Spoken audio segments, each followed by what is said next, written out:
cabane au fond du jardin. Moi j'y vais quand j'ai besoin. C'est un charmant petit trou, tout entouré de cailloux. Et y a des mouches qui bourdonnent, des abeilles qui frelonnent.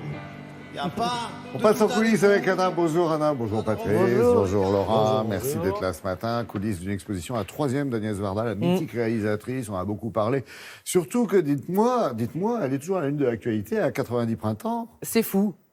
Vous savez, c'est ce genre de personne qui vous donne des points de vie. Il y en a comme ça. Agnès Varda, c'est ça. À son approche, voilà, on se sent plus vivant encore. Elle a donc en effet presque 90 printemps dans quelques semaine. Et elle a réalisé 40 films. Vous savez, c'est celle qui a cet univers si fort, narratif et visuel, qu'elle a changé la façon de faire du cinéma. Elle est toujours passée de documentaire à fiction. Dès Cléo de 5 à 7, elle filmait en temps réel. Ensuite, elle a filmé Une vraie famille dans le bonheur, dont elle va nous reparler tout à l'heure. Elle a filmé Les errances d'une vagabonde avec Sandrine Bonner dans Antoine Hillois. Elle a filmé les Black Panthers dès 68. Enfin, c'est fou. Cette femme était partout, exactement dans le moment présent. C'est fait une cabane dans le cinéma, d'où la chanson dans la cabane du Dans la cabane, et surtout, grâce à la cabane qu'elle vient de créer, une cabane de cinéma. Elle nous a emmenés sur le montage de l'exposition, mais aussi chez elle. Oui, à Paris, dans le Marais, à la galerie Obadia, et aussi chez elle, dans sa courette, où elle vit depuis 51. Imaginez-vous les bonnes ondes de l'endroit. Je vous y emmène.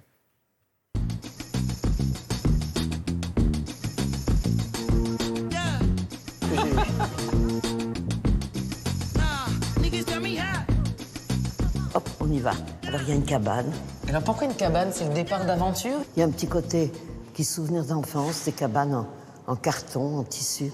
Et là, c'est spécial quand même. Ouais. C'est une cabane en pellicule de film. Si on collait tout ça, on pourrait le projeter dans un cinéma. À part que les cinémas ne veulent plus de 35 mm, ils veulent des fichiers numériques. Et moi, j'ai la grande nostalgie de la pellicule. Et alors, c'est le film Bonheur, c'est ça? Vous savez, le début du Bonheur, c'était un générique parmi des tournesols. Il était lumineux, ce film. Il était coloré. Du coup, c'est une serre, on cultive des tournesols.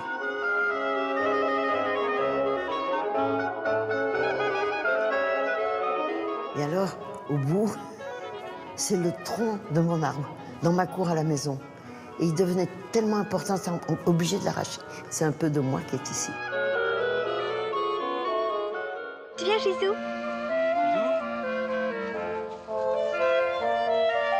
Nous revoilà.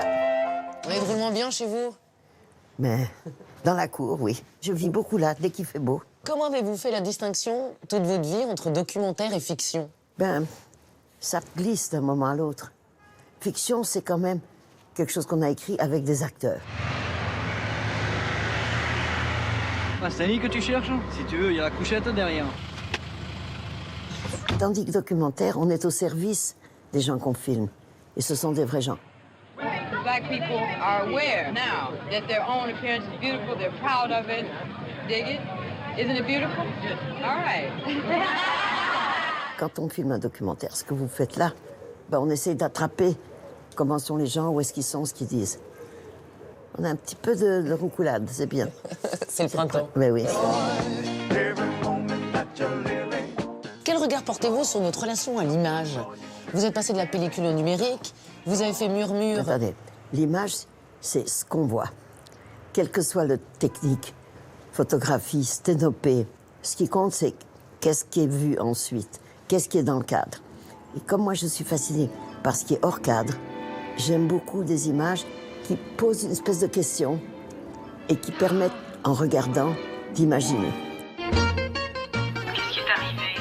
Je ne sais pas. Vous êtes résolument ancré dans le moment présent. Je suis là où je suis, je veux dire. C'est pour ça que j'ai pas le jet lag, par exemple. J'arrive quelque part. J'arrive à l'heure où ils sont. C'est ça votre secret, d'être exactement dans le moment que vous vivez? Oui. Et j'ai ce bonheur d'être entourée de gens formidables et qui m'aident et qui m'aiment. Donc on vit ça en groupe quand même. Mais vous avez l'air d'être un sacré moteur pour toute cette petite bande. J'aime pas l'idée que je suis un moteur, mais que je marche à pied, oui. Elle marche à pied, mais elle va vite. Elle va très, très vite. Et alors, il y a un très magnifique coffret, tout Varda, mais tout n'y serait pas puisqu'elle ne s'arrête pas. Mais il y a déjà une quarantaine de films, c'est magnifique. C'est à partir de demain, l'expo, à la Galerie Obadia dans le Marais et jusqu'au 31 mai. Vous avez le temps, mais allez-y, c'est magnifique. En plus, il y aura plein de choses. Merci.